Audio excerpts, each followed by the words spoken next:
Seorang wanita cantik berkenalan dengan lelaki di sosial media. Meski tahu lelaki tersebut sudah beristri, namun nampaknya wanita ini lebih memikirkan kesepakatan mereka akan melakukan karena ternyata merasa suka sama suka. Kisah nyata yang diceritakan kali ini terjadi di kota Semarang. Cerita ini pun sempat menjadi pemberitaan nasional karena wanita ini ditemukan sudah tak bernyawa di semak-semak dibuang seseorang. Seorang wanita bernama Peridian Anjani, berusia 21 tahun dan tinggal di Semarang. Di mata keluarganya, Dian sendiri dikenal sebagai wanita yang ramah, pekerja keras, tak pernah punya masalah, bahkan kerap membantu keluarganya. Usai lulus SMA, Peridian sendiri ingin membantu perekonomian keluarga. Tak memikirkan kuliah, Peridian sendiri memilih bekerja dan merantau ke kota Semarang. Dari Semarang Kabupaten, dirinya pindah ke Semarang Kota, bekerja sebagai SPG, kayak di Golep. Bahkan dirinya pun ngekos di tempat yang tak terlalu mahal untuk menunaikan cita-citanya mengirim uang kepada keluarga di kampung. Keseharian saat dirinya tak bekerja, Peridian pun bermain sosial media seperti orang kebanyakan. Di sosial media ini akhirnya dirinya berkenalan dengan seorang laki-laki yang menurut dirinya ganteng dan bisa berteman. Peridian yang cantik, pintar dandan, bahkan dirinya pun suka fashion, kali ini berkenalan dengan seorang laki bernama Ari Wibowo. Saat itu Ari Wibowo sendiri yang mengirim pesan pertama kali kepada Peridian. Keduanya pun akhirnya berkenalan, sering ngobrol dan tukeran nomor handphone, bahkan keduanya pun pindah komunikasi ke aplikasi WhatsApp.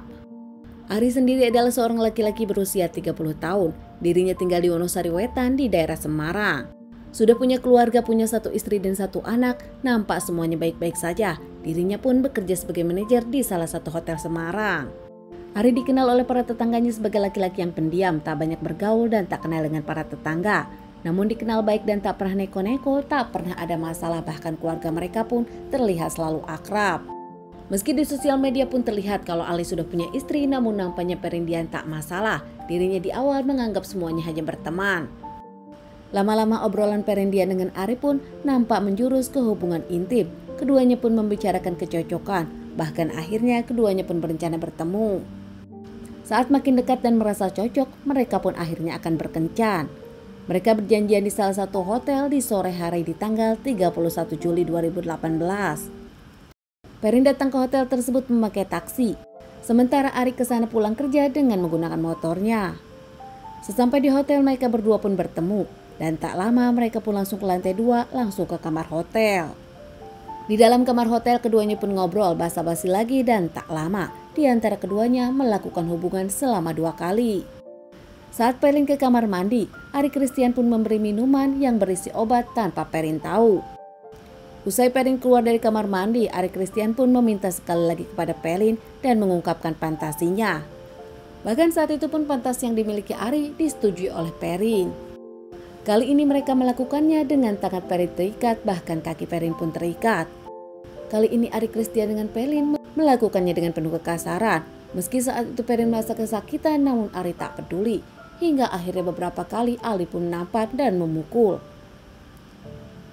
Saat Perin nampaknya sudah tak kuat lagi, Ari seakan tak peduli melakukannya hingga akhirnya Ari pun menghabisi Perin. Entah sengaja atau tak sengaja, namun nampaknya Ari seakan tak peduli. Sadar kalau Perin sudah tak bernyawa, Ari sendiri nampaknya langsung membawa harta benda dari Perin dan dirinya pun keluar. Pergi keluar dari hotel tersebut dengan motor, ternyata Ari pun menyewa mobil rental guna membawa Perin dan membuangnya di suatu tempat. Datang lagi ke kamar hotel, memberesi Perin, bahkan menutup dengan selimut, dan tak lama membawa Perin ke mobil dan memasukkannya ke bagasi. Ari saat itu menyetir dengan kondisi dirinya mencari tempat yang kosong guna membuang Perin. Saat menemukan jalan yang nampak sepi, tak menunggu waktu lama, Ari pun langsung membuangnya. Ari pun kembali ke rumah dengan seakan tak terjadi apa-apa, dirinya pulang ke rumah bersama keluarganya.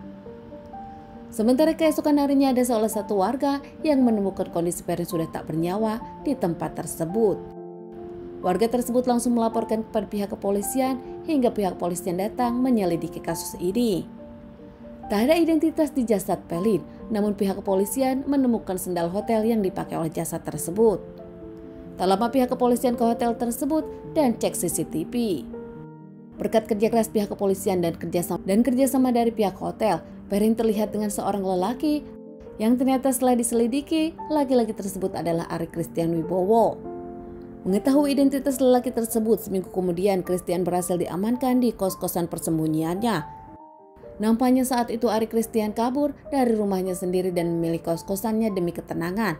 Curiga akan diketahui pihak kepolisian, ternyata benar.